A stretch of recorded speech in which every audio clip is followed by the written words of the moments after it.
and Attorney Nasser Marohom Salik, Commissioner.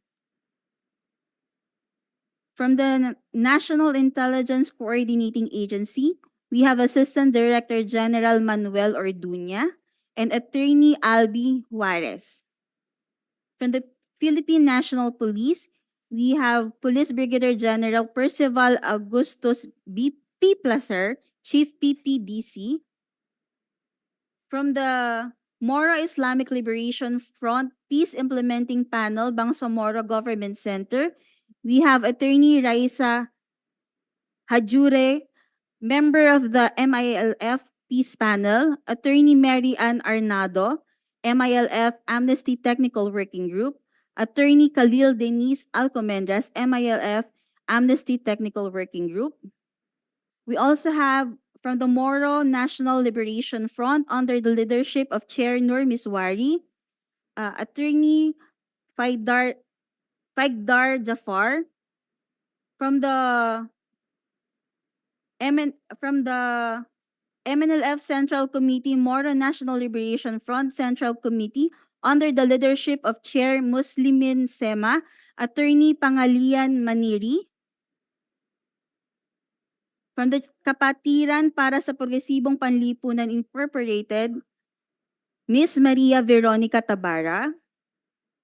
From the dating miyembro ng Regional na Unit sa Seguridad at Regional na Operational Command, Mr. Danilo Herman is also present virtually, Mr. Chair. That would be all. Thank you, Comsec. We shall now proceed with the presentation from our resource persons. Any opening statement, Secretary Galvez?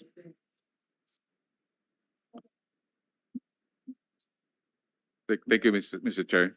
To the highly esteemed members of the Senate Committee on National Defense, Security, Peace, Unification, and Reconciliation, headed by Senator Jinggoy Ejercito Estrada, sir. To the Office of the Presidential Advisor on Peace, Reconciliation, and Unity, headed by Senior Undersecretary Isidro Purisima. We'd like also to acknowledge Minister Raisa Jujuri, our esteemed guest from our MNLF group, Ms.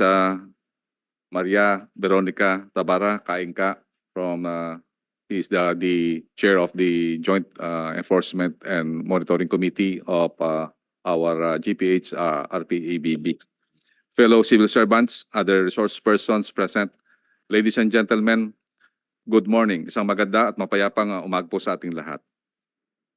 I would like to extend my deepest gratitude to our dear senators for inviting us to this hearing and giving us an opportunity to share our views on a matter that is very close to our heart. Mr. Chairman, Your Honor, the granting of amnesty to former rebels was one of the most very close to my heart because I was once a rebel soldier who was granted amnesty during the administration of the late President Fidel B. Ramos. It was because of the visionary leadership of President Ramos that yours truly, together with other rebel soldiers like myself, more than 1,000 of us, regained our freedom. We were not only forgiven by the state for the charges we were committed, but most importantly, we are reinstated to the Armed Forces of the Philippines. And we were given the chance to rebuild ourselves and start a new chapter in our lives. And we all retire in the service. I therefore humbly stand before you as a former rebel and a living testament to the transformative power of amnesty. It is for this reason that we hope that the amnesty given to us will also be accorded to other former rebels. Peace agreements were forged years ago with Moro fronts, with the Revolutionary Partido na Manggagawa ng Pilipinas, Revolutionary Proletarian Army, Alex Bungkayo Brigade, or Kapatiran. However, members of this group have already laid down their arms and many have yet to benefit from amnesty. Amnesty does not only extinguish criminal liability for the acts committed by these former rebels, it creates a path toward their full transformation and enables them to return to mainstream society. Amnesty will be the key to building a better and brighter future for themselves and their families and their communities. But despite their strong desire to return to the folds of the law, a lot of them remain hesitant to do so due to the looming threat of legal repercussions. The pending cases in court against them hang like a sword of Damocles over their heads.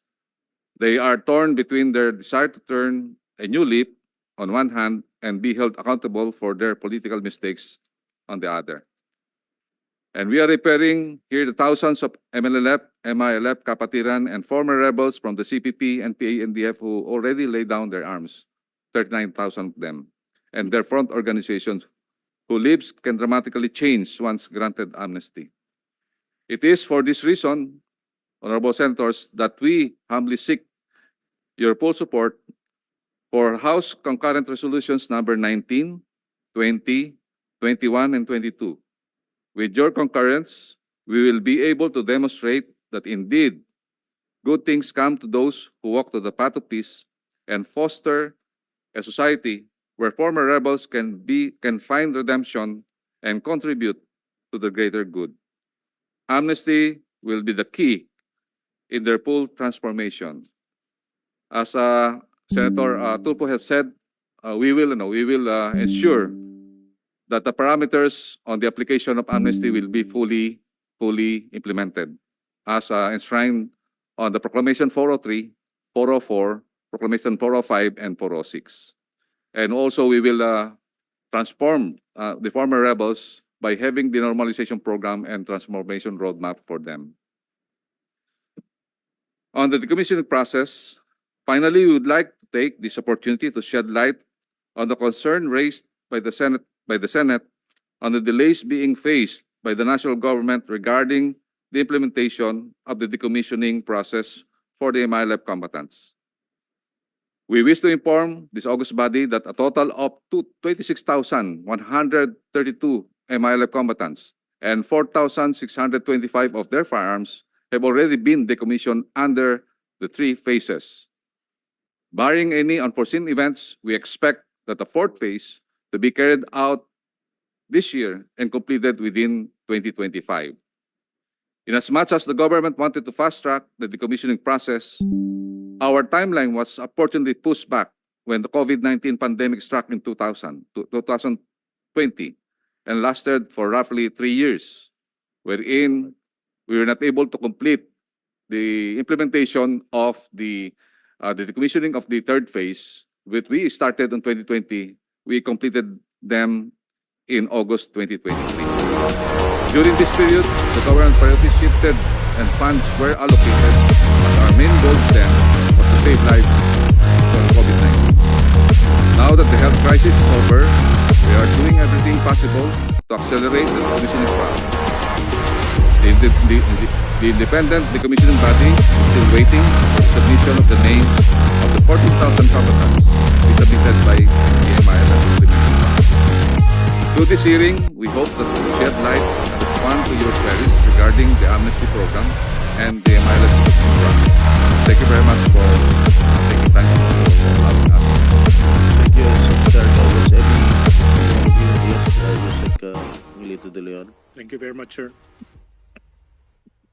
To the Honorable Chairperson of this august body, Senator Estrada, sir, fellow workers in government, magandang umaga po sa ating lahat. Foremost, the Secretary of National Defense wishes to extend his apologies for not being able to attend today due to an equally important engagement. Nonetheless, with the permission of the Honorable Chairperson, sir, may I be allowed to read his official statement on today's subject matter. The Philippine Defense Establishment welcomes the granting of amnesty by President Ferdinand R. Marcos Jr. to eligible members of different rebel groups who may have committed crimes in pursuit of their political beliefs. The issuance of Executive Order number 47 series of 2023, which amended EO number 125 series of 2021, or the creation of the National Amnesty Commission, together with proclamation numbers 403, 404, 405, and 406, are a testament to the commitment of the Marcos administration to sustaining our gains in our internal security and stability. We are fully behind the government's concerted efforts to advance reconciliation and healing from the armed conflicts that have divided our nation for far too long. The granting of amnesty offers an invaluable opportunity for brothers and sisters to transform their lives, avail government services, and rejoin their families and communities. The Department of National Defense hopes for the support of all Filipinos in this endeavor, and we shall work closely with the National Amnesty Commission for the full implementation of these proclamations aimed at rebuilding lives and nurturing a lasting peace for all. Maraming salamat po, sir. Thank you, Yusek De Leon. Anybody who wishes to make an opening statement? All right, Thank you, Mr. Chair. you are, DDG Nestor Jericho from the National Security Alright. Council. please make it brief. Thank you. Yes, thank you, Mr. Chair.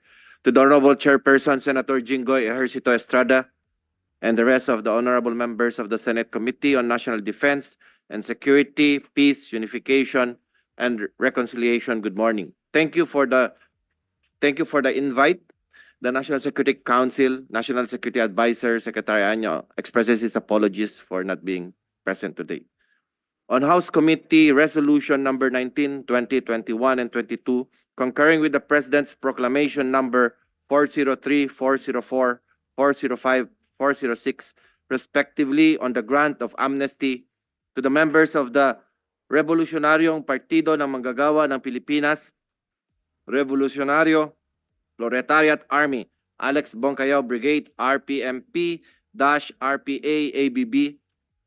Communist Party of the Philippines, New People's Army, and the National Democratic Front, CCP-NPA-NDF, Moro Islamic Liberation Front, Moro National Liberation Front, the NSC would like to manifest its appreciation and support to all the aforesaid House Committee resolutions, noting that the lower house's concurrence to the President's proclamation is a strong indication of the solidarity of the current administration in pursuit for lasting peace and national security. On the Senate Resolution number 321 directing the appropriate committee to conduct an inquiry in an aid of legislation into the delays in the decommissioning process of the MILF forces and weapons, the NSC generally supports and acknowledges the wisdom of the said Senate resolution. The NSC further concurs to conduct investigation to determine incidents not only by the Senate but also by other stakeholders agencies to avoid any encounter in the foreseeable future that may impose similar threats to the peace and security of the newly established Bangsamoro region. Overall, the NSC will continue to stay abreast on the developments of this legislative measure and be cooperative with the stakeholders agencies in providing essential elements of information and necessary policy recommendation. Thank you, Mr. Chair. You, DDG Nestor Enrico. All right, going back, no, Secretary Galvez, during the time of President Cory Aquino, did she grant amnesty to any rebel group? Sir, the granting of the rebel group, as we have already had the data, we have a total of 20,478. During the time of President Cory? We don't remember any. What about President Ramos? How many? During the President Ramos and also President Estrada, we have granted. Did they grant amnesty to? Yes, sir. What rebel group? For the previous national action. During the time of President Ramos, how many rebel groups did was granted amnesty? Before that, I would like to acknowledge the presence of Senator Amy Marcos. All rebel. For the record lang. Sir, the previous proclamation 347, all rebels and insurgents. President Ramos. Yes, sir. We have 348 AEP and PNP, 723 RAM SFU, then also 724 for all rebel and insurgents. And, President Estrada. Yung kanina President.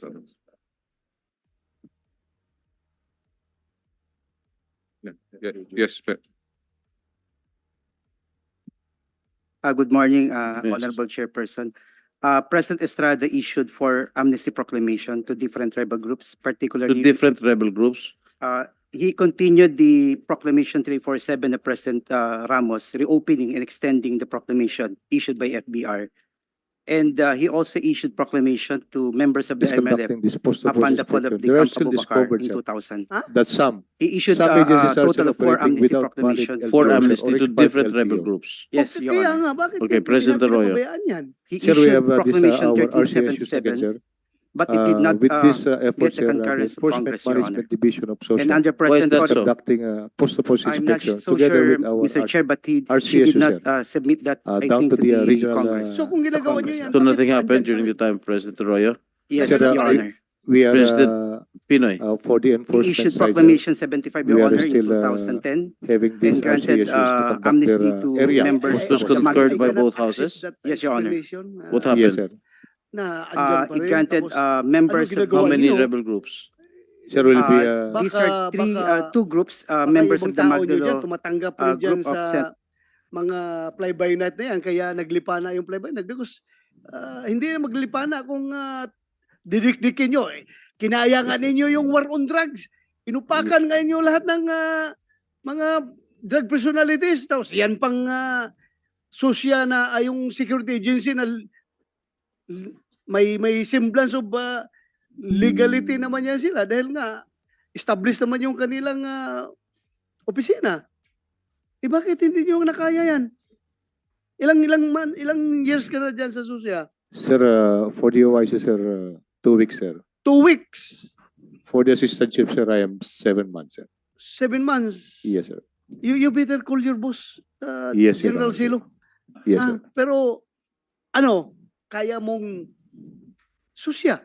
Yes, Ikaw sir. nag-control, bago mapupunta yung papel nila doon kay General Silo sa CSG, dadaan sa'yo, di ba? Yes, Your Honor. So, ngayon, fly-by-night, anong gawin mo nga? Sige nga. Anong Sir, gawin will mo be yan? intensifying our enforcement operations, sir, against this fly-by-night. Because, in fact, sir, we have a total of, out of 1,993 valid LTO, we have an expired 2,415 that we are monitoring currently, sir. And for our CIS to operate, we still have 1,010 for the record, sir. We have a total of 5,803 So, you license to operate, sir. you better throw away those numbers. Yes, If you cannot stop fly-by-night operations.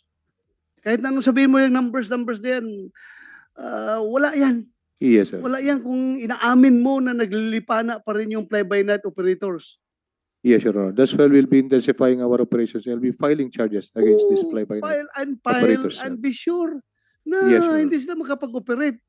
Yes, Kasi sir. naman baka nandyan lang kayo sa loob ng krami, paupo-upo kayo sa opisina nyo dyan, hintayin lang kayo kung may problema na umusbong, saka pa kayo kikilos. Yes, Your Honor. 2 weeks old ka. Yes, sir. So- For 3 weeks, sir. How long will it take for you as the director or chief ng SUSYA to stop all these fly-by-night security agencies? Sir, we will do our best to... Huwag na, bigyan mo ako ng timeline. Do our best. yes, sir. Bigyan mo ko. Ilang months? Ilang years? Sir, we'll try 3 to 6 months, sir. 6 months? Yes, sir. 6 months? Andito ba si Senator Tulfo? 6 years pa ito dito na Yes, Your senator. Honor, sir. Pati si Senator JB. Andito ba? Sisingilin kayo nito ha? After Yes, sir. 6 months. Yes, sir. Pero andito pa rin ako after 6 months. Yes, sir. Sisingilin pa rin kita. Huwag ka patawa-tawa dyan dahil malaking problema ito pag hindi niyo ito na-address. Actually, sir, one of the biggest challenge of SOSIA is this problem, sir. We admit, sir. We really admit, sir.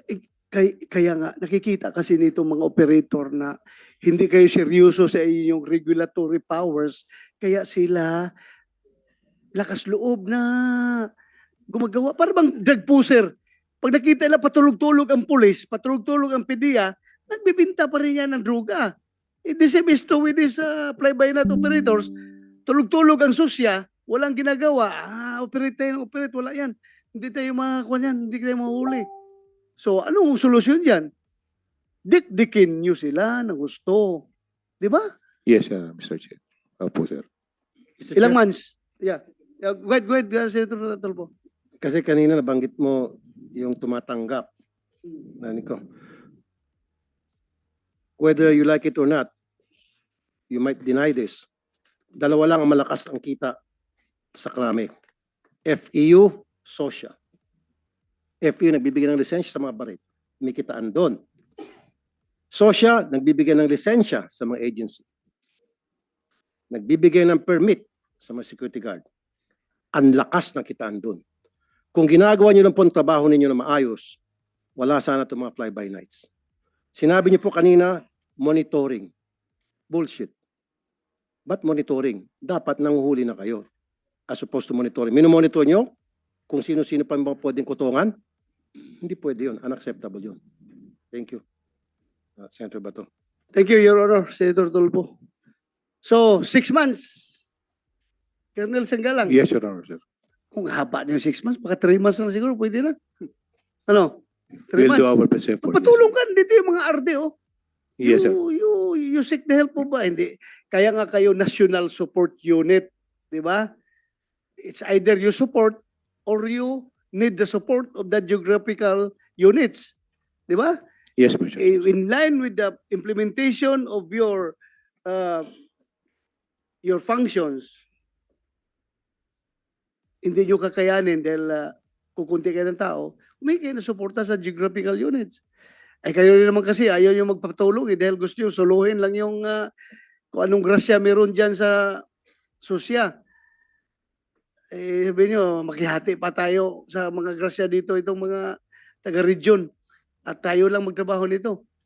Pumunta kayo sa region, sa RD. Patulong kayo. Sir, tulungan nyo kami dito. Ang region mo, marami dyan. Patulong kayo sa ARTO. Mamonitor ng ARTO yan eh. Alam ng ARTO kung sino yung mga fly-by-night dyan, operators. Yes, sir. Di ba? Yes, sir. Oh, so from 6 months, I'm giving you 3 months. After 3 months, mag-hearing tayo dito. Yes, sir. Pag may monitor pa si Senator Tulfo na fly-by-night operators, manlagot ka sa amin. Yes, Is sir. that clear? Ganun lang ha, 3 months. Yes, sir. So humingi ka ng tulong sa lahat. Lahat ng, pati NBI, andito yung NBI, alam ng NBI kung sino yung mga nag-operate sa region ng mga fly-by-night security agencies. Humingi ka ng tulong para matapos yung problema na yan. Okay? Yes, sir. Okay? Yes, sir. Thank you. Thank you very much. Ito namang problema. Itong problema ngayon dito, pinapakita sa video. Mr. Yeah, Chair, go ahead, Senator. nakita kong video kanina. Let's play good cop, bad cop. Kung akong tatanungin, personally, walang kasalanan doon security guard. Sorry kasi sabi kanina may kasalanan security guard. Nakita kong video. Ang ginawa ng security guard, pinipigilan niya na makatakas yung isang illegalista, yung isang habal-habal na he should not been there. He was trying to arrest him para matikitan.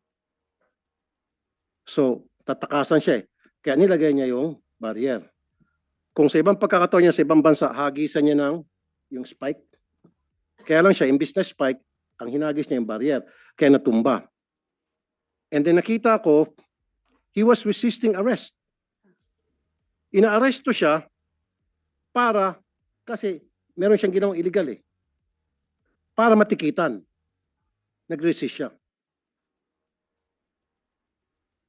Yun nga lang, kulang sa proper training security guard. Siguro meron pang ibang pamamaraan sa pagpigil sa mga taong gumagawa ng illegal sa lugar na nasasakupan. Maybe they need more training. And going back dun sa, Mr. Chair, sabi kanina, firearms and explosive unit, pinakamalakas na kitaan dyan sa Kamkrame. Totoo yan. Alam mo yan, Chief. Ang sumunod, SOSYA. Hindi nila huliin yan, Chief. Dilinisin ni Colonel. Ba't nilinisin yung tabakuhan nila? E di wala na silang makukutongan. On the other hand, bigyan natin ng 3 months. Bigyan natin ng 3 months. 3 months. Benefit of the doubt. Niniwala pa rin ako dito eh, naka-uniforme ito eh, may tsapa ito eh. Alam kong pag sinabi mo, you have your word, di ba? So gawin nyo. Pero tama yung Mr. Chair, sinabi mo, let's involve the NBI. Yes. Kasi yung NBI, magaling pagdating sa investigasyon, magaling sa pagtitik-tik, magaling sa intelligence. I think let's stop the NBI. Tama yung nandito yung NBI. Kayo dyan sa PNP, sorry nakakahiya po kayo. More than 2 decades na yung programa ko, every single day may mga security guard nagreklamo. Malaman-laman ko yung ugat ng reklamo, house show. Alam niyo po yung house show, di ba? Yung pong security agency. Napayagan yung magbukas, nabigyan yung lisensya, nabigyan yung permit, yung pala walang kakayahan na magpatakbo ng security agency. In some cases, totally wala talagang permit, wala talagang lisensya. But you turn a blind eye kasi binabalik-balikan nyo yung security agency para hingan. It's about time. Marami sa mga security guard natin nagwawala, nagwarimentado. Alam niyo na, the overwork. Security guard for the information of everybody here. Kayo ba nakarinig na ng security guard na nagtatrabaho ng 20 hours a day, straight, walang day off? Monitor niyo ba yun? 20 hours a day, walang day off. At ang bayad, below minimum. Sino hindi magorimentado? Pagod na pagod. Pag-uwi ng bahay, dadakdakan ni misis. Akala siguro, ng babae o binulsa. Ng busa, ng gupit, ng sweldo. Kaya security guard, pagdating trabaho, nagwawala, nagorimentado. Marami na tayong mga security guard narinig na marel, ng bugbog. Mr. Chair, kung i-check natin lahat ng mga security guard ng abuso, malaking porsyento sa kanila, of course, I don't condone pang-abuso. Pero ang ugat ng pang-abuso na marami sa kanila because they're walang training and then they are stressed, overworked, and underpaid. Pero kung they are well-trained, of course, siyempre, pag well-trained ka, dapat well-paid. And then, nabigyan silang tamang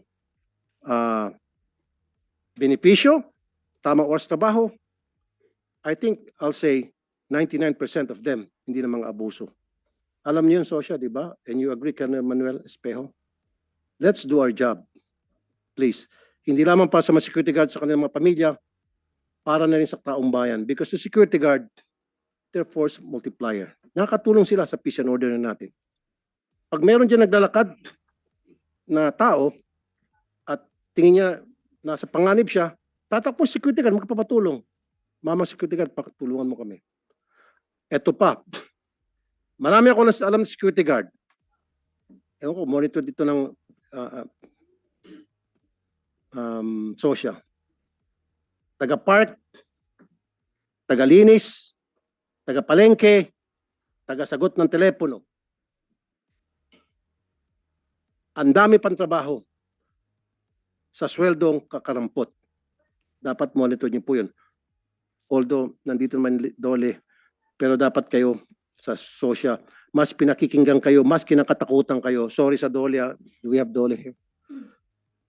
Sa totoo lang, yung mga security agency, pag sinabing Dole, gagano'n sila. Hindi sila takot sa Dole. Totoo yan, sa experience ko. Pero pag sa sosya, takot na takot sila. Kaya sosya, do your job. How many security guards do we have? Ang tanong ko. In the Philippines, in our country, total. Is it 100,000, 200? 700? 700,000. Hindi pa kasama dyan yung mga illegal, house show ng mga agency.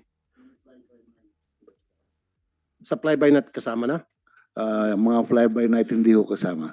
So kasama ang fly-by-night, 1 milyon. Opo. Maaari po. See? It's about time. Let's do some cleansing. Sabi ni Chief, 3 months. Sige sana. I'll support you. Kung anong kailangan, just let us know. I'll support totally.